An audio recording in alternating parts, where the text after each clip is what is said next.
थिए। प्रतिनिधि सभा सरकारको कठपुतली होइन सम्माननीय सभामुख महोदय। सरकारलाई जे मन लाग्छ त्यस्ता खालका कानुनहरू के ल्याउन मन लाग्छ ती खालका कानुनहरू यसरी लिएर आउने हो भने त यो मिटरबाजी भनिने गरेको जुन प्रकरण छ यो धेरै गम्भीर विषय हो। यसमा राष्ट्र सेवाको उच्च पदस्थ कर्मचारीहरू संलग्न छन्, राजनीतिक दलका ठूला नेताहरूको समर्थनमा कामहरू भएका छन्, प्रहरीका उच्च अधिकारीहरू संलग्न छन् र यो सामन्तवादको अवशेषको रूपमा यो अहिले पनि बरकरार छ। राजनीतिक स्थापित राजनीतिक दलको नेताहरूकै संरक्षणमा चाहिँ मिटर ब्याज चाहिँ चलिरहेको भन्ने छ। म सरकारको गम्भीर ध्यान आकर्षण गराउन चाहन्छु। मिटर ब्याज कुन वर्ग कुन समुदायलाई बढी परेको छ त्यो त तत्त समय अनुसार हेर्ने हो भने यो निकै नै आवश्यक भइसकेको थियो। समाजमा ठुलो ठुलो समस्याहरू आउन थालिसकेको थियो। सरकारले यस्तो लापरवाही ढङ्गले जनतालाई गुमराहमा राख्ने, सदनलाई गुमराहमा राख्ने ढङ्गले अगाडि बढ्ने कुचेष्टा नगरोस् भन्ने कुरा पनि म सदन मार्फत राख्न चाहन्छु सभामुख महोदय। 25 अर्बको सम्पत्ति छ, 14 अर्ब उसैको ऋण छ अरे। उसलाई 25 अर्बको सम्पत्ति भएकोलाई 14 अर्ब किन ऋण दिने? सहकारीमा अहिले पूर्व वक्ताहरूले पनि भन्नुभयो सहकारीमा पैसा दिएको छैन, आफू भने 3-4 करोडको गाडी चढेर हिँड्छन्। त्यस्ता मान्छेहरूलाई हामीले के गर्छौँ? नमस्कार गरेर भलाकुसारी गर्छौँ कि भन्छौँ? यो भएन। त्यसकारण हाम्रो जिम्मेवारी पनि हो किनसँगै अपराध गरेकालाई कारबाही गर्ने भन्ने कुरा मात्र समाधानको पाटो नहुन सक्छ। त्यो अपराध किन गर्छ त र त्यसको समाधानको पाटो के हो? त्यो अपराध घट्नुपर्ने त्यसको वास्तविक अवस्था के हो भन्ने कुरामा पनि बुझेर राज्यले बुझेर त्यसको निराकरणको पाटोमा काम गर्यौँ भनेदेखि हामीले हाम्रा ती नागरिकहरूलाई मलाई लाग्छ हामी यसलाई परिष्कृत परिमार्जन र विकास गर्दै अगाडि जानुपर्छ र त्यस हिसाबले अहिलेलाई यो विषय ठिक छ। अब यो ललिता निवास सगरमाथा राष्ट्रिय निकुञ्जको जग्गा व्यक्तिको नाममा कसरी दर्ता भयो? न्यायालयको काम, न्यायालयको फैसलाले। जस्तै पिलो त निको भयो तर खिल चाहिँ अझै बाँकी छ र देशलाई घोचिरहेछ जस्तो। मलाई हाम्रो समाज कस्तो धन भएर ऐश्वर्य नभएको समाज जस्तो लागिरहेछ। आत्महत्या गर्नुपर्ने स्थिति आइपरेको छ। धेरै मान्य सांसदहरूलाई यो मेसेजहरू सन्देशहरू शक्ति केन्द्रमा रहेका मान्छेहरूको लगानी बेसी भएको छ भने त्यस्ता शक्ति केन्द्रबाट संरक्षित भएका पीडकहरूलाई कानुनले कारबाही गर्न पनि त रोकेको अवस्था देखियो नि त। त्यसकारण नागरिक, जिम्मेवार नागरिक सचेत हुने हो भने र आफ्नो दायित्व पुरा गर्ने हो भने धेरै हदसम्म हाम्रा माननीय सांसदज्यूहरूसँग आज जुन विषयमा छलफल हुँदैछ त्यसको विधेयकको आज एउटा कपी पनि छैन र के को आधारमा सैद्धान्तिक छलफल गर्दैछौँ हामी? यो महत्त्वपूर्ण प्रश्न हो जस्तो लाग्छ मलाई। वैशाख 27 गतेदेखि असार 5 गतेसम्म सरकार चिर निद्रामा बसेको छ सभामुख महोदय। र प्रधान न्यायाधीशजीले महान्यायाधिवक्ता हुँदा सरकारी जग्गा व्यक्तिको नाममा दर्ता गरेको भनेर बाहिर आएको छ। यस्तो विषय सबै अख्तियार दुरुपयोग हो। संसदले महाभियोग फुल हाउसबाट हतार हतार हतार हतार गरेर त्यो अध्यादेश विधेयक छलफल गरेर पारित गर्नुपर्ने छ। त्यहाँ हालेका संशोधन उप पनि गम्भीरतापूर्वक छलफल भएको छैन। र सम्माननीय सभामुख महोदय, मुलुकी संहिता सम्बन्धी केही नेपाल ऐनलाई संशोधन गर्ने विधेयक 2080 प्रतिनिधि सभामा टेबल भएको छ। हालको अवस्थामा जुन मिटर ब्याजको समस्या देखिएको छ यसलाई समाधान गर्नको लागि तत्कालीन अवस्थामा यो विधेयक नितान्त रूपमा आवश्यक देखिएको भए तापनि प्रक्रियागत हिसाबले हेर्दा चाहिँ सरकारले प्रतिनिधि सभालाई व्यवस्था गरेको हो कि भन्ने कुरा देखिन्छ। अझ भनौँ प्रतिनिधि सभालाई छायामा पारेको हो कि भन्ने पनि भान हुन्छ। मैले अस्ति पनि एउटा छलफलमा भाग लिँदै गर्दा भनेको थिएँ प्रतिनिधि सभा सरकारको कठपुतली होइन सम्माननीय सभामुख महोदय। सरकारलाई जे मन लाग्छ त्यस्ता खालका कानुनहरू के ल्याउन मन लाग्छ ती खालका कानुनहरू यसरी लिएर आउने हो भने त जुन चार्ट रोस्टर एउटा चाहिँ प्रतिनिधि सभालाई अधिवेशन सुरु हुनुभन्दा अगाडि नै उपलब्ध गराउनुपर्छ भन्ने कुरा मैले अगाडि पनि राखेको थिएँ र आज पनि फेरि त्यही कुरा दोहोऱ्याउन चाहन्छु। आज सदनमा टेबल भएर सैद्धान्तिक छलफल हुँदैछ तर आजको दिनसम्म पनि हाम्रा माननीय सांसदज्यूहरूसँग आज जुन विषयमा छलफल हुँदैछ त्यसको विधेयकको आज एउटा कपी पनि छैन र के को आधारमा सैद्धान्तिक छलफल गर्दैछौँ हामी? यो महत्त्वपूर्ण प्रश्न हो जस्तो लाग्छ मलाई। त्यसैले म फेरि पनि दोहोऱ्याउन चाहन्छु सरकारले कुन कुन विषयमा विधेयक बनाउन चाहेको हो, सरकारले कुन कुन विषयमा काम गर्न चाहेको हो भन्ने कुरा चाहिँ अधिवेशन सुरु हुनुभन्दा अगाडि सरकारले सांसदहरूलाई लिस्ट बनाएर दिनुपर्छ। यो सांसदको विशेष अधिकार हो जस्तो लाग्छ। यो दिनै पर्छ अनि मात्र सैद्धान्तिक छलफलहरू अर्थपूर्ण तरिकाले प्रस्तुत हुन्छन्। जे होस् अब मैले भन्नै पर्ने कुरा जुन विधेयक आउँदैछ त्यो विधेयकमा चाहिँ यो बैंकिङ च्यानलहरू सहज हुने कुराहरू पनि समेटिन् भन्ने कुरा राख्न चाहन्छु र विधेयकमा वित्तीय साक्षरताका कुराहरू पनि समेटिनुपर्छ जस्तो मलाई लाग्छ। कानुनी दायरामा आउने जुन मुद्दाहरूको कुराहरू छन् तिनलाई द्रुत गतिमा कार्यान्वयन गराउने कुरा पनि सुनिश्चित हुनुपर्छ र पीडितहरू जो हुनुहुन्छ उहाँहरूको द्रुत सुनवाई हुनुपर्ने कुरा पनि यसमा सुनिश्चित हुनुपर्छ। हुन त अब अनुचित लेनदेनको कुरा मात्र यो विधेयकमा समेटिने कुरा छ, तैपनि अब जुन ब्याङ्कहरूको कुरा छ म यसमा थोरै जोड्न चाहन्छु। सुरुमा ऋण दिने बेलामा 8-9%मा ब्याङ्कले ऋण दिन्छ, उचित भनौँ अथवा कागज गरेरै दिन्छ ब्याङ्कले, तर बिस्तारै 15-16% पनि ब्याङ्कले पनि त्यो ब्याज बढाउँछ अनि त्यो ब्याज पनि साउमा जोड्दै बढाउँदै लगेको देखिन्छ। यसलाई चाहिँ कसरी हेर्ने सम्माननीय सभामुख महोदय, किनभने यो विषयले पनि नेपाली जनताहरू व्यवसायहरू निकै मारमा परेको देखिन्छ। अनुचित लेनदेनको मात्रै होइन, ब्याङ्कहरूको पनि यो खालको एउटा अभ्यासले गर्दा धेरै नेपालीहरू मारमा परेर एउटा आत्महत्या गर्नुपर्ने स्थिति आइपरेको छ। धेरै मान्य सांसदहरूलाई यो मेसेजहरू सन्देशहरू फोन कलहरू पनि आउने गरेको छ। यी विषय कहाँ समेट्ने, यस्ता विषयलाई पनि समेटिनुपर्छ जस्तो लाग्छ मलाई। र समग्रमा यो विधेयक आउँदै गर्दाखेरि आम नेपालीले चाहेको जस्तो समस्या सम्बोधन गर्ने ब्याङ्किङ च्यानलका कुराहरू र ब्याङ्कका कुरा सँगसँगै यस्ता जुन हाम्रा अनुचित लेनदेनका कुराहरू छन् यिनलाई राम्रोसँग समेटेर लिएर आयोस् भन्ने कुरा व्यक्त गर्दै म यहाँबाट बिदा हुन चाहन्छु। सम्माननीय सभामुख महोदय, मुलुकी संहिता सम्बन्धी केही नेपाल ऐनलाई संशोधन गर्न बनेको विधेयकको सैद्धान्तिक छलफलमा सहभागी हुँदै गर्दा यससँग सम्बन्धित कुराहरूलाई म जब पनि हामी तीनवटा दृष्टिकोणले हेर्न चाहन्छु। जब कुनै कानुनको कुरा गर्न चाहन्छौँ, कुनै सिद्धान्तको कुरा गर्न जान्छौँ, त्यो बेलामा तीनवटा कुरा एकदम महत्त्वपूर्ण हुन्छ: समय, सन्दर्भ र सिद्धान्त। समयअनुसार हेर्ने हो भने यो निकै नै आवश्यक भइसकेको थियो। समाजमा ठुलो समस्याहरू आउन थालिसकेको थियो, त्यसैले गर्दा यो ल्याउन आवश्यक थियो। तर समय ल्याउँदै गर्दाखेरिको प्रक्रियागत हतारोपनमा केही असन्तुष्टिहरू व्यक्त गर्न चाहन्छु। यसमा जसरी राज्यको वा सरकारको यस्तो समस्या समाधान गर्नको लागि आवश्यक कानुन लिएर आउने, त्यसको प्रस्तावना लिएर आउने उहाँहरूको धर्म हो भने त्यसमा आवश्यक समयअनुसार हामीले आफ्नो धारणा व्यक्त गर्न पाउने हाम्रो पनि कर्तव्य र अधिकार हो। त्यसैले हामीलाई त्यो अधिकारहरूबाट वञ्चित नगरियोस्, कम्तीमा आगामी दिनमा यस्तो कुरामा ध्यान जाओस् भन्ने अनुरोध गर्न चाहन्छु। सन्दर्भ, यसले समाजमा केही जटिलताहरू उत्पन्न गरिरहेको बेलामा यो आवश्यक छ। लगभग 33 वर्ष अगाडि भारतमा यस्तो समस्या आउँदै गर्दा जुन बेला 71% इन्फर्मल लेन्डिङको कल्चर इन्डियामा थियो, त्यो बेलामा ब्याङ्किङ प्रोसेसलाई डिसेन्ट्रलाइज र त्यसलाई सरलीकरण गरियो। नेपालको ब्याङ्किङ प्रोसेसहरू प्रोसेस ओरिएन्टेड पाइन्छ, रिजल्ट ओरिएन्टेड भन्दा पनि। त्यो प्रक्रियागत रूपमा यति जटिलताहरू सृजना गरिएको छ कि मान्छे त्यहाँ जान हिचकिचाउँछ। लोन पाइन्छ भन्ने भन्दा पनि कति समय लाग्छ भन्ने जटिलताले त्यसलाई निरुत्साहित गरिएको पाइन्छ। त्यसैले त्यसमा पनि ध्यान जाओस्। र यो इन्फर्मल लेन्डिङले गर्दाखेरि फर्मल इकोनोमीलाई इफेक्ट गरेको पाइन्छ। नेपालमा पनि विभिन्न ठाउँमा हेर्दै गर्दाखेरि इन्फर्मल इज नर्मल भनेर त्यो इकोनोमीमा त्यसको डाइरेक्ट इम्प्याक्ट देखिएको छ।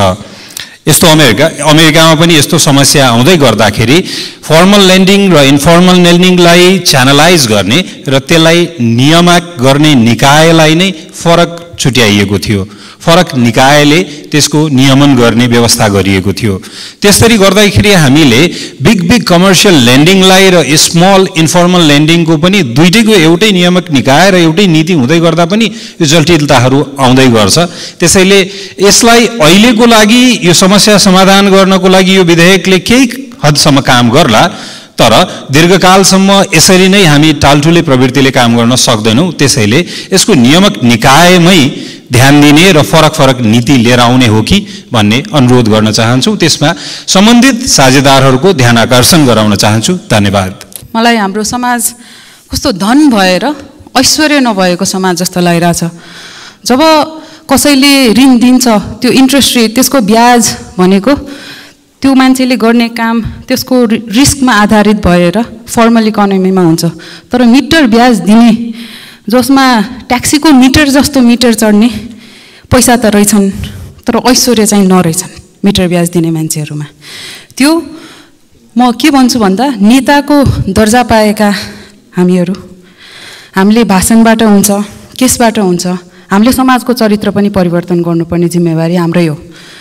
सहकारीमा अहिले पूर्व वक्ताहरूले पनि भन्नुभयो, सहकारीमा पैसा दिएको छैन, आफू भने 3-4 करोडको गाडी चढेर हिँड्छन्। त्यस्ता मान्छेहरूलाई हामीले के गर्छौँ? नमस्कार गरेर भलाकुसारी गर्छौँ कि भन्छौँ? यो भएन। त्यसकारण हाम्रो जिम्मेवारी पनि हो, किनभने यो सामाजिक स्तरमै परिवर्तन गर्नुपर्ने मनोवृत्ति हो कि पैसा मात्रै सबै होइन। त्यो पैसा कसरी आर्जित भयो, त्यो पैसा कसरी लगानी भयो, त्यसमा पनि कुनै समाजमा पाउने सम्मान पैसामा मात्रै निर्धारित हुनु हुँदैन। मिटर ब्याजको यो जुन विधेयक आएको छ त्यसमा मैले देखेको सैद्धान्तिक रूपमा गृह मन्त्रालयले गर्नुपर्ने र यसमा हामीले राख्नुपर्ने संशोधनहरू चाहिँ यसमा समय अवधि तोकेको छैन। कति वर्ष पछाडि जाने, 20 वर्ष पछाडि जाने कि 50 वर्ष पछाडि जाने, कति वर्ष पछाडि जाने, त्यसको लागि डेटा अलिक पुगेको छैन। त्यसमा हामीले हेर्नुपर्छ। हैरानी भनेर शब्द लेखेको छ, कसको तजबिजीमा कुनै हैरानी हो होइन भनेर निष्कर्षमा आउने त्यो पनि छैन। त्यसपछि एकदम महत्त्वपूर्ण, अहिलेसम्म, किनभने यो आजको यो सरकारको मात्र प्रब्लम होइन, यो पहिला सरकारदेखि नै आएको, कसको राजनीतिक संरक्षणमा अहिलेसम्म मिटर ब्याजीहरूले न्याय पाएका छैनन्। किन उहाँहरू काठमाडौँसम्म आउनु पर्यो? यो मैले पटक पटक उठाएको छु। यो विधेयकमा यो कतै लेखेको छैन। र जबसम्म एक्सेस टु फाइनेन्स हुँदैन, जबसम्म मान्छेले आफ्नो सानोतिनो काम गर्नको लागि ऋण प्रवास एक्सेस हुँदैन, हामीले सल्टाउँदैनौँ। त्यसकारण यो विधेयकमा थप्नुपर्ने कुरा अर्थ मन्त्रालयलाई जोडेर यो एउटा पनि हो। र अन्त्यमा जति पनि आयोगहरू छन्, मिटर ब्याज कुन वर्ग, कुन समुदायलाई बढी परेको छ त्यो त तत्त दलित आयोग छ, महिला आयोग छ, मधेसी आयोग छ, उहाँहरूले पनि उठाउनु पर्यो र उहाँहरूको टिओआरमा पनि यो थपिदिनु पर्यो कि पछि यस्तो भयावह सिचुएसन चाहिँ नहोस् जहाँ समाजमा धन छ ऐश्वर्य पटक्कै नहोस्। धन्यवाद। सामान्य सभामुख महोदय, मुलुकी देवानी संहिता 2074मा संशोधनको लागि आएको विधेयकमा आफ्नो धारणाहरू राख्दैछु। यो विधेयकमा जे संशोधनको लागि आएको छ त्यो चाहिँ मलाई कस्तो लाग्छ भन्दा, सामन्तवाद त सक्यो तर सामन्तवादको अवशेष चाहिँ अझै बाँकी छ जस्तो क्या। जस्तै पिलो त निको भयो तर खिल चाहिँ अझै बाँकी छ र देशलाई घोचिरहेछ जस्तो। मिटर ब्याजी होस् कि सहकारीको मान्छे त्यो फरार हुनेदेखि लिएर यो कुराहरू अझै छ र यसलाई अहिले हामीले छलफलमा ल्याउँदाखेरि चाहिँ हतारमा ल्याएर फुर्सदमा पस्ताउने खालले हामीले यस्ता विधेयक ल्याउनुहुन्न। किन भन्दाखेरि अघि पनि पूर्व वक्ता मान्यजीहरूले समाजको चरित्रको बारेमा पनि कुरा गर्नुभएको छ। यसमा केही आपत्तिजनक कुराहरू सैद्धान्तिक छलफलमा राख्न चाहन्छु। स्थापित राजनीतिक दलको नेताहरूकै संरक्षणमा चाहिँ मिटर ब्याज चाहिँ चलिरहेको भन्ने छ। म सरकारको गम्भीर ध्यान आकर्षण गराउन चाहन्छु। प्रहरीका उच्च पदस्थहरू नै यसमा संलग्न छ भन्ने कुराहरू पनि हामी बजारमा सुन्छौँ। यसको लागि के पनि गर्न सकिन्छ जस्तो लाग्छ भन्दा वित्तीय शिक्षामा हामीले सुधार गर्नुपर्छ जस्तो लाग्छ, वित्तीय साक्षरता बढाउनु पर्छ जस्तो लाग्छ। वित्तीय पहुँचको जनचेतना पनि आवश्यक छ। माइक्रो फाइनेन्स छ, अहिले फाइनेन्स छ, सहकारी छ, तर बिचरा ती मेहनत गर्ने किसान उद्यमीहरूले त्यसमा पहुँचै पुगिरहेको छैन भने त्यो शिक्षामा पनि हामीले ध्यान दिनुपर्छ। किन भन्दा कारबाही मात्र समाजलाई सुधार्ने सूचाङ्क होइन, यसमा हामीले जनचेतनाका कुराहरूलाई पनि राम्रोसँग ल्याउनुपर्छ। उत्पादनमा आधारित सहज कर्जा प्रवर्धन गर्न पनि हामीले नीति ल्याउन सक्नुपर्छ। त्यो भने कृषकहरू, उखु किसानका पीडाहरू हेर्नुहोस्, कृषकहरूले आत्महत्या गरेको हेर्नुहोस् होइन। सो कृषकले कसरी सरल तरिकाले लिने, उसँग अप्सनै हुँदैन। उसले त्यहाँ ऋण बिउ बिजनको लागि मलको लागि ऋण लिन जाँदाखेरि तपाईँको 100 महाजनका गएर 40% 50%सम्म पनि चर्को ब्याज तिर्नु परेको छ। उद्यमीहरू पनि कस्तो भएको छ भनेर भन्दाखेरि युवा अवस्था हुँदाखेरि मैले त्यो वित्तीय पहुँच र साक्षरता नभएर केही काम गर्दाखेरि मैले ऋण कहाँ लिने थाहा थिएन। घरमा गएर कोल्याट्रल राख्नु पऱ्यो भने घरको परिवारले यसले घर डुबाउन लाग्यो भन्ने खालको थियो, तर केही काम गर्ने हुटुटी त थियो नि त, भने त्यो जोड्न सकेका छैन। अर्को कुरा यसले एकदम ठुलो चुनौती ल्याएको, जुन मैले अर्थमन्त्रीजीलाई पहिला पनि निवेदन गरिसकेका थिएँ, आर्थिक कारोबारहरू अनौपचारिक वित्तीय प्रणालीबाट बाहिर हुनु भनेको चाहिँ देशको लागि ठुलो घाटा हो भन्छु क्या। राजस्व सङ्कलन पनि त्यसले घट्छ। यही वर्ष पनि राजस्व सङ्कलन किन घट्यो भन्दाखेरि हाम्रो खर्बौँ रुपियाँ चाहिँ यही मिटर ब्याजीदेखि लिएर यो कुराहरूले गर्दाखेरि चाहिँ हामी औपचारिक प्रणालीबाट बाहिर छ। म विनम्रतापूर्वक निवेदन गर्छु, यो एकदम मान्छेहरूलाई समस्या भएको विषय हो। अन्त्यमा म के पनि भन्न चाहन्छु भन्दा यसलाई हामीले तटस्थ भएर हेरेर कानुनले जुन त्यो 10% तोकेको छ त्यसमा आधारित भएर यसलाई हामीले समाधान गर्न सक्नुपर्छ। नेपालको जय होस्। सम्माननीय सभामुख महोदय, मिटर ब्याजबाट पीडित बनेका नागरिकलाई सम्बोधन गर्नको लागि मुलुकी देवानी संहिता 2074 संशोधन गर्न बनेको विधेयक 2080 को सैद्धान्तिक छलफलमा समय उपलब्ध गराउनु भएकोमा विशेष धन्यवाद। कानुन अध्यादेशबाट मिटर ब्याजीहरूलाई न्याय दिनको लागि कानुन ल्याइयो, अध्यादेश ल्याइयो, तर त्यसलाई सदनमा समितिहरू पनि बनिसकेको अवस्थामा सरकार पक्षबाट यति धेरै ढिला गरिनु यो आफैमा निकै विरोधाभास पर्न कुरा हो र यसलाई किन ढिला गरियो भन्ने कुरा चाहिँ सरकारको जवाफदेहिता हुनुपर्छ भन्ने कुरामा यहाँ दुईमत छैन जस्तो लाग्छ सबैको। विशेष गरी कानुन बन्नु आफैमा त्यसको महत्त्व छँदै नै छ, तर कानुन पहिला बनेका थिएनन् होला त? हामीसँग मौजुदा कानुनले यी अपराधहरूलाई सम्बोधन गर्दैन थियो होला त? तिनीहरूको त्यो कानुनलाई कार्यान्वयन गर्ने पाटो कति फितलो भइदियो, अथवा त्यो कानुनको खिल्ली उडाउँदै स्थापित राजनीतिक दलका नेता, शक्ति केन्द्रमा रहेका नेपाल सरकारका विशिष्ट कर्मचारीहरू जसले कानुनलाई परिपालना गराउनु पर्ने हो उनीहरूले यसलाई कुन हदसम्म परिपालना गराए, अथवा उनीहरूको नैतिक दायित्व के भइदियो? मिटर ब्याजीले पीडकले यो लगानी गर्दै गर्दाखेरि त्यसमा आउने पैसा, जुनमा लगानी गरिने पैसा छ, यसको स्रोत कहाँ हो त? सुन्नमा आउँछ धेरै हदसम्म शक्ति केन्द्रमा रहेका मान्छेहरूको लगानी बेसी भएको छ भने त्यस्ता शक्ति केन्द्रबाट संरक्षित भएका पीडकहरूलाई कानुनले कारबाही गर्न पनि त रोकेको अवस्था देखियो नि त। त्यसकारण जिम्मेवार नागरिक सचेत हुने हो भने र आफ्नो दायित्व पुरा गर्ने हो भने धेरै हदसम्म हामीले अपराधलाई निराकरण गर्न सक्छौँ भन्ने कुरा हामीसँग मौजुदा भएको कानुनले पनि गर्छ भन्ने कुरा हामीले बुझेका छौँ, तर त्यो गर्न सकेनौँ। यो नै सबैभन्दा ठुलो व्यतिथि र सबैभन्दा ठुलो भ्रष्टाचार हो र यसको विरुद्धमा सबै सशक्त रूपमा उभिनुपर्छ भन्ने कुरामा कसैको दुईमत छ जस्तो लाग्दैन। त्यसै गरी वित्तीय पहुँचता र वित्तीय साक्षरतामा राज्यले दायित्व कति निर्वाह गर्यो त? नागरिक अभाव नहुने हो भनेदेखि, नागरिकलाई त्यो समस्या नपर्ने हो भनेदेखि चङ्गुलमा किन फस्नु पर्थ्यो र? तर राज्यले त्यो चङ्गुलमा फस्नुपर्ने बाध्यता आफै सिर्जना गरेको अवस्था हो नि त। त्यसकारण ग्रामीण क्षेत्रका नागरिकलाई सहुलियत रूपमा वित्तीय सहायता उपलब्ध गराउनको लागि राज्यले खेल्नुपर्ने भूमिका पनि अहम छ। त्यसमा हामी कतिसम्म चुकेका छौँ भन्ने कुरा हामीले महसुस गर्नुपर्छ र राज्यले एकदमै त्यसलाई समयमै वित्तीय सहयोग उपलब्ध गराउनको लागि त्यो सबै प्रबन्धहरू तयार पार्नुपर्छ भन्ने कुरामा पनि हामीले भुल्नु हुँदैन। सँगसँगै अपराध गरेकालाई कारबाही गर्ने भन्ने कुरा मात्र समाधानको पाटो नहुन सक्छ। त्यो अपराध किन गर्छ त र त्यसको समाधानको पाटो के हो, त्यो अपराध घट्नुपर्ने त्यसको वास्तविक अवस्था के हो भन्ने कुरामा पनि राज्यले बुझेर त्यसको निराकरणको पाटोमा काम गऱ्यौँ भनेदेखि हामीले हाम्रा ती नागरिकहरूलाई त्यो अपराधको चङ्गुलबाट फस्ने प्रक्रियाबाट मुक्त गराउन सक्छौँ।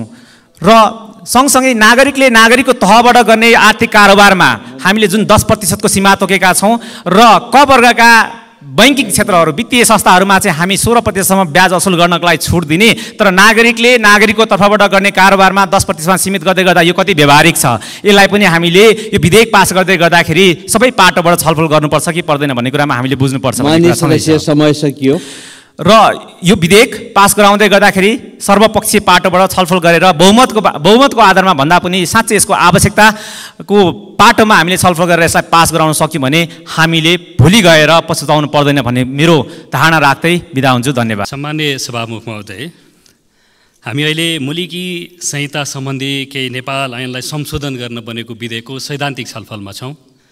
पहिलो त मिटर ब्याजी समस्या देशमा जुन ढङ्गले अगाडि आयो त्यसलाई सम्बोधन गर्नका निमित्त पीडितहरू आन्दोलनमै जानु पर्यो आफ्ना पीडाहरू लिएर।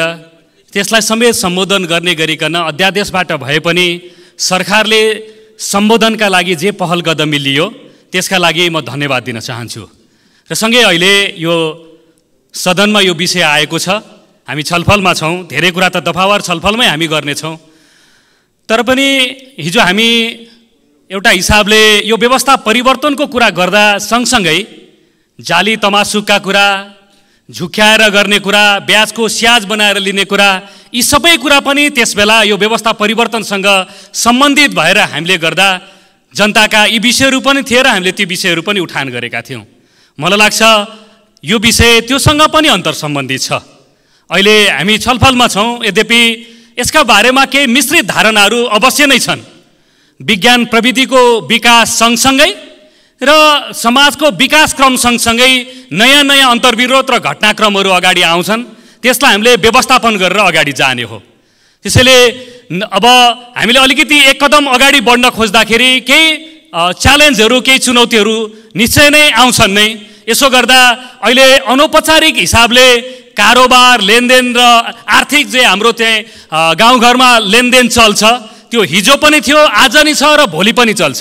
यसो गर्दा कानुनलाई दुरुपयोग गर्ने हो भने भोलि त एउटाले अर्कोलाई 50,000 लाख रुपियाँ दाम देला, त्यही न्युमा फेरि अर्कोले अर्कोलाई मुद्दा गर्ने, यस्तो पर्ने, यसका केही डिफल्टेजहरू आउलान्। तर त्यसो हुन्छ भनेर आजको समाज विकास क्रम र आजको विज्ञान प्रविधि र आजको परिस्थिति अनुसार हामीले कानुनहरू बनाएनौँ भने यो त फेरि एउटा केही च्यालेन्ज आउँछ। त्यस हिसाबले मलाई लाग्छ हामी यसलाई परिष्कृत, परिमार्जन र विकास गर्दै अगाडि जानुपर्छ र त्यस हिसाबले अहिलेलाई यो विषय ठिक छ।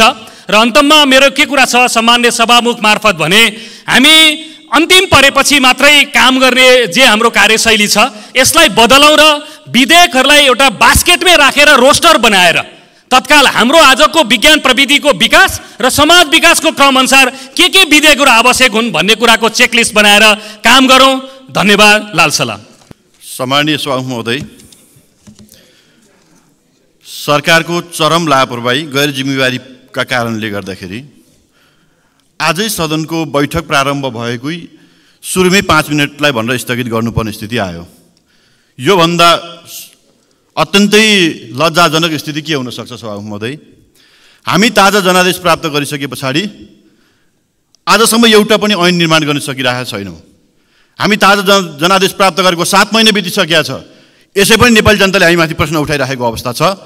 त्यसमा अहिले एउटा मुलुकी संहिता सम्बन्धी केही नेपाल ऐनलाई संशोधन गर्न बनेको विधेयक 2080 पेश हुँदैछ। आज हामी सैद्धान्तिक छलफलमा छौँ, तर दुर्भाग्यको कुरा के छ भने आज हामी पहिलो ऐन निर्माण गर्ने प्रक्रियामा पनि यति धेरै हामी हतार गरेर सिङ्गो संसदलाई गुमराहमा राख्ने हिसाबले संसदलाई सारा विधेयक अध्ययन गर्नै नदिने गरी जुन प्रकारले पेश गरिँदैछ र छलफल गराइँदैछ यो आफैमा गम्भीर विषय छ। सरकारले यस्तो लापरवाही ढङ्गले जनतालाई गुमराहमा राख्ने, सदनलाई गुमराहमा राख्ने ढङ्गले अगाडि बढ्ने कुचेष्टा नगरोस् भन्ने कुरा पनि म सदन मार्फत राख्न चाहन्छु सभामुख महोदय। यस सन्दर्भमा थोरै कुरा मात्रै भनौँ। हामी वैशाख 24 गते पहिलो बैठक भयो यो सदनको। त्यही बैठकमा पहिलो दिनमै अध्यादेश प्रस्तुत भएको छ। वैशाखको 27 गते यो संसदले अध्यादेश स्वीकार गरेको छ। वैशाख 27 गतेदेखि असार 5 गतेसम्म सरकार चिर निद्रामा बसेको छ सभामुख महोदय। बल्ल 5 गते जुरुक्क सरकार उठेर राष्ट्रिय सभामा गएर अध्यादेश प्रतिस्थापन गर्न बनेको यो विधेयक लगेर राष्ट्रिय सभामा दर्ता गर्छ 5 गते, असारको 5 गते। त्यसलाई परिपक्व हुन, म्याच्युरिटी गेन गर्नका लागि अर्को 5 दिन चाहिन्छ।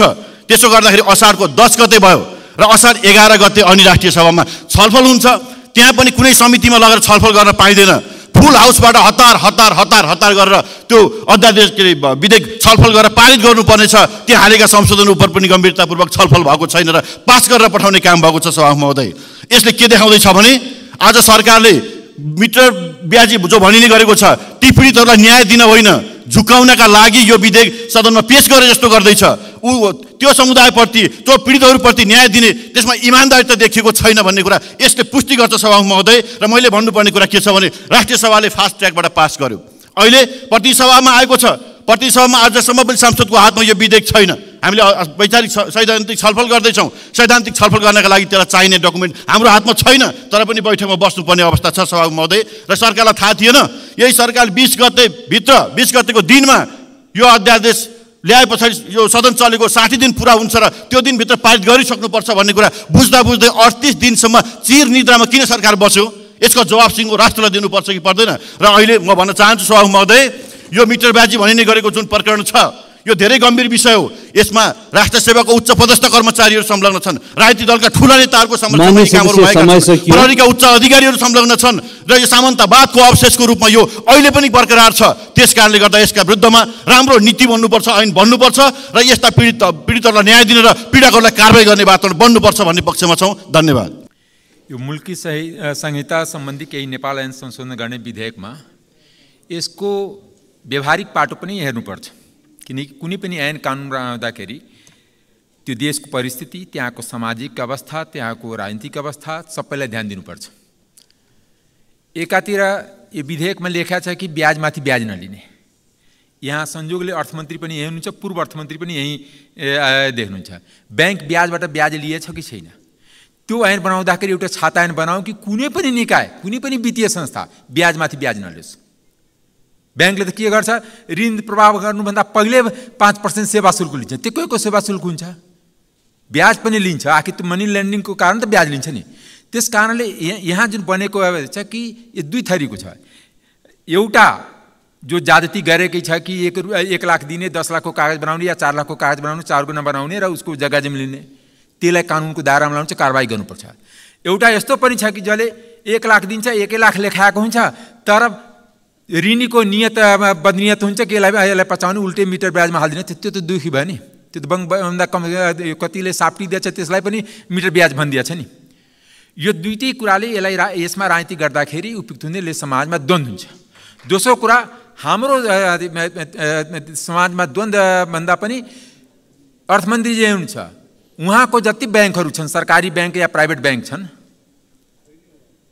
सबै ठुला व्यापारीहरूको लागि छ। किन नेताजीको घर घरमा त ठुला व्यापारी आउँछ, बेचारा गरिब किसान दलित यिनीहरू त आउँदैन, कुनै चेपाङ त आउँदैन। त्यस कारणले त्यो आज जगदम्बा ग्रुपले कति ऋण लिएछ, चौधरी ग्रुपले कति ऋण लिएछ, इभन के भन्छ ज्योति ग्रुपले कति ऋण लिएछ। ठुलाले अर्बौँमा ऋण लिने, त्यो गाउँको गरिबलाई 1 लाख रुपियाँ ऋण दिन्छ, बिना धितो ऋण दिन्छ, दिँदैन नि। अहिले पनि हाम्रो सामाजिक अवस्था यस्तो छ कि जहाँ जसको घडेरै पनि अलानीमा छ, आफ्नो जग्गामा छैन, तर त्यसलाई पनि आवश्यकता पर्छ अनि औषधि उपचारको लागि या बाबुआमा मर्दाखेरि श्राद्धको लागि या छोरा पढाउनको लागि। त्यस्तो अवस्थामा सामाजिक, त्यस कारणले गाउँमा पर्छ। र दोस्रो कुरा, गाउँमा पैसा दिने व्यवस्था ब्याङ्कबाट गर्नुपर्छ। यदि यसलाई कानुन लगाउने हो भने सम्पूर्ण जनताले ऋण पाउने र या पाएको बेलामा आवश्यकताको अनुसारले समयमा उपलब्ध गराउने ग्यारेन्टी सरकारले गर्नुपर्छ। न त गाउँहरूको कारोबार त ब्याङ्किङ गर्ने, ब्याङ्क त खालि ठुलाबडाको लागि, सहरियाको लागि मात्र हो। हामी बुझ्दाखेरि गाउँमा, मेरै गाउँमा ब्याङ्क छ, नेपाल वाणिज्य ब्याङ्कको शाखा छ, तर त्यो गाउँको जनतालाई कहिले पनि ऋण दिँदैन। बरु त्यहाँ सेभिङ गर्छ, त्यहाँ पैसा जम्मा गर्छ, त्यो पैसा कहाँ पठाउँछ, काठमाडौँ पठाउँछ, काठमाडौँमा ऋण दिनलाई।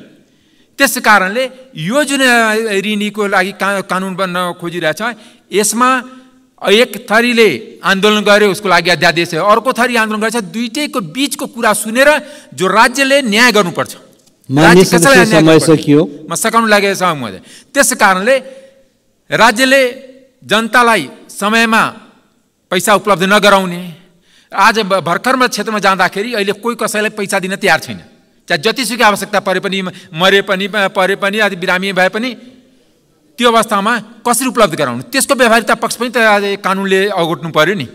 त्यसै कारणले खालि क्रान्तिकारिताको नाउँमा जब हामी सबै क्रान्तिकारी छौँ, 63 देखि देश किन तल गइरहेछ, किन भ्रष्टाचार बढेको बढी छ? सबै भन्छ हामी भ्रष्टाचार विरोधी छौँ। भ्रष्टाचार विरोधी छ भने भ्रष्टाचार बढ्यो कसलाई? कि अमेरिकन आएर बढाइदियो, कि इन्डियन आएर बढाइदियो, कि जापानिज आएर बढाइदियो? त्यस कारणले यो जुन क्रान्तिकारिताको नाउँमा समाजलाई बिथोल्ने काम पनि नहोस्। दोस्रो कुरा, दोषीलाई दण्डित होस्, निर्दोषलाई अहिले एउटा आफ्नो आइडियोलोजी लिएर। सभामुख महोदय, यो मुलुकी संहिता सम्बन्धी संशोधन विधेयक जुन आयो मिटर ब्याज पीडितहरूको उद्धारको निम्ति, यो अहिले हाम्रो देशको स्थिति पनि संसारका अरू पुँजीवादी देशको भन्दा फरक छैन। पुँजीवादी व्यवस्थामा असभ्य अवस्था, छलपूर्ण स्थितिहरू हुने र यसैको उदाहरण हो यो मिटर ब्याजी।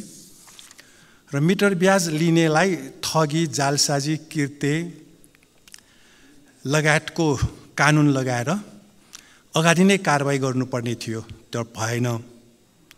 विधेयक अब यसलाई समितिमा लगेर अझ यसलाई सबल बनाउनु जरुरी छ। समय नभए कसरी समय मिलाउने हो? र बैंक ऋण सीमित व्यक्तिले अरबौं अरब प्राप्त गर्ने, आज एउटा आयो 25 अर्बको सम्पत्ति छ, 14 अर्ब उसैको ऋण छ अरे। उसलाई 25 अर्बको सम्पत्ति भएकोलाई 14 अर्ब किन ऋण दिने? पुँजीवाद भनेको यही हो। केही मान्छेलाई पोस्ने, असङ्ख्य मान्छेको घाँटी न्याक्ने, यही हो। त्यसैले यो बन्दोबस्त फेर्नुपर्छ। र निजी बैंक भनेको नाफाको लागि खुलेको हुन्छ। उसले मिटर ब्याज पीडितलाई दुःख भयो कि भनेर ऋण दिँदैन। त्यसकारण निजी बैंक सामाजिकरण गर्ने, राज्यले लिने अनि बैंकले जिम्मेवारी लिने। र साथसाथै मान्छेको गर्भदेखि चिहानसम्म सरकारले जिम्मा लिनुपर्छ। सरकार भनेको त्यसैको लागि हो। मैले अगाडि पनि भने मन्त्रीहरू भनेको झन्डावाल गाडीमा सिंहदरबारभित्र बाहिर गर्नलाई होइन, गर्भदेखि चिहानसम्म मान्छेको जिम्मेवारी लिने भए मन्त्री हुनु, होइन भने घर बस्नु, काम गर्न नसक्नेहरू। गर्नेलाई छोडिदिनु पऱ्यो नि, गर्न सकिन्छ। मन्त्रीहरू सचेत हुनु पऱ्यो यसमा। र साथसाथै न्यायालय अहिले भद्रगोल छ। न्यायाधीशहरूले झगडियासँग फोन गरेको उदाहरण बाहिर आएको छ। झगडियासँग फोन गर्न मिल्छ न्यायाधीशले, र न्यायाधीश र वकिल सिन्डिकेटमा चलिरहेको बाहिर आएको छ। र अदालत स्वयंले सार्वजनिक सम्पत्ति व्यक्तिको नाउँमा दर्ता गरिदिने, छाया कम्प्लेक्स, अब यो ललिता निवास, सगरमाथा राष्ट्रिय निकुञ्जको जग्गा व्यक्तिको नाउँमा कसरी दर्ता भयो? न्यायालयको काम, न्यायालयको फैसलाले। त्यसकारण न्यायालयको फैसला, माननीय सदस्य समय सकियो। न्यायालयको फैसलालाई अनुगमन गर्नु पर्यो र यसमा कानुन मन्त्रीज्यू अगाडि बढ्नु पर्यो। र प्रधान न्यायाधीशजीले महान्यायाधिवक्ता हुँदा सरकारी जग्गा व्यक्तिको नाममा दर्ता गरेको भनेर बाहिर आएको छ। यस्तो विषय सबै अख्तियार दुरुपयोग हो, संसदले महाभियोग लगाउनु पर्छ।